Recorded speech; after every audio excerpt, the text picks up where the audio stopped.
So hello everyone, good morning, welcome back to my channel. প্রতিদিনের মতো আজকেও সকালে উঠে পড়েছি। আর আজ সকালে উঠে দেখি বাইরের ওয়েদারটা খুবই সুন্দর, তার কারণ বাইরে রোদ উঠেছিল, আজকে আর বৃষ্টি হয়নি।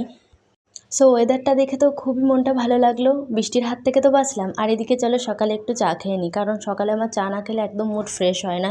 যদিও বা চায়ের অভ্যাসটা বিয়ের আগে ছিল না, বিয়ের পরেই সকাল বিকাল বরমশাইয়ের সঙ্গে চা খেয়ে চায়ের অভ্যাসটা তৈরি হয়ে যায়। আর এদিকে আমি সকাল সকাল বাবানকে স্নান করিয়ে দিলাম, তার কারণ আমি যখন রান্না করতে যাই ও তখনই আমাকে জিজ্ঞাসা করে, মা আমাকে স্নান কখন করাবে, স্নান কখন করাবে। তাই ভাবলাম ওকেই প্রথমে আজকে সকালে স্নান করিয়ে দিই।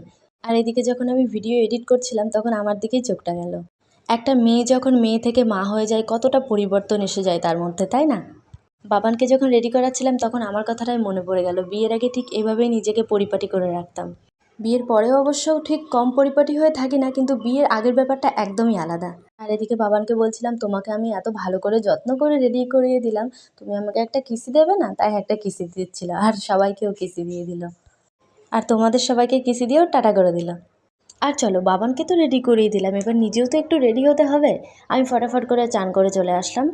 আর চলো, উঠতে তো আজকে একটু দেরি হয়ে গেছে, টাইম ছিল 7টার সময় উঠেছিলাম। আর এদিকে আমি দুপুরের রান্নাবান্না রেডি করে নিচ্ছি। তো দুপুরের রান্নাবান্নার জন্য আমি সব কিছু জোগাড় যন্ত্র করে নিয়েছি, কাটাকুটা হয়ে গেছে সব কিছু। আর আজ দুপুরের মেনুতে রান্না করব ডিম দিয়ে, আলু বেগুন দিয়ে, আর বাবানের জন্য বড়ি দিয়ে, আলু দিয়ে, ডিম দিয়ে করব। আর এদিকে সর্ষে চিংড়ি করব। আর এদিকে আমি রান্নাঘরে কাটাকুটা করছিলাম, তো ঘর থেকে আওয়াজ পাচ্ছিলাম না, যার জন্য আমি ঘরে গিয়ে দেখি বাবানের এই কাণ্ড করে বসে আছে। কার বাড়িতে এরকম বাচ্চা আছে বলো তো, যে নিজের খেলনা পাটেল সব কিছু নিয়ে ফ্রিজের মধ্যে ঢুকিয়ে রেখে দেয়? কেমন বাচ্চা এ বলো তো, ফ্রিজের মধ্যে খেলনাগুলো ঢুকিয়ে রেখে দিয়েছে। বললাম, আবার দেখো কেমন একটা করলো। চলো দুপুরের মেনুটা তোমাদের সঙ্গে শেয়ার করি। এদিকে ছিল সর্ষে চিংড়ি, আর এদিকে ছিল আলু বেগুন দিয়ে ডিমের তরকারি, আর এদিকে বাবানের জন্য করেছিলাম একটা ডিম আর আলু বড়ি দিয়ে তরকারি। বাবানকে আমি মশলা দিই না, তার জন্য ওর জন্য আমি নিউট্রাল করে রান্নাটা করি, কারণ বাবান স্পাইসি খাবার একদমই খেতে পারে না।